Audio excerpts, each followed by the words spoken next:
نماز یا صدقہ وغیرہ میں اس نیت سے دکھاوا کرنا کہ باقی لوگوں کو ترغیب ہو، کیا یہ ریا کے زمرے میں آتا ہے یا ایسا کرنا بہتر ہے؟ نیز اس کی حدود کیا ہیں؟ حمید اللہ صاحب کابل سے۔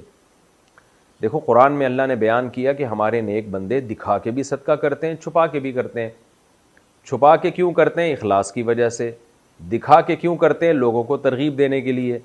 تو اس سے ہمیں پتہ چلتا ہے کہ اگر لوگوں کو دکھا کے آپ عبادت کر رہے ہیں اور آپ کا مقصد دکھلاوا نہیں ہے بلکہ لوگوں کو ترغیب دینا ہے تو یہ بالکل جائز ہے۔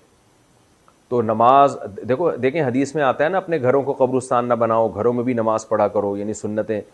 تو اس میں ایک بڑا مقصد ہے بچوں کو بھی ترغیب ہو۔ آپ دکھائیں گے بیوی بچوں کو تو ان کو بھی ترغیب ہوگی، صرف آپ کے کہنے سے ترغیب نہیں ہوتی۔ آپ بچوں کے سامنے بیٹھ کے دعائیں مانگا کریں، تلاوت کیا کریں تو ان کو بھی ترغیب ہوگی۔ تو اس لیے کسی کے سامنے نماز دکھا کے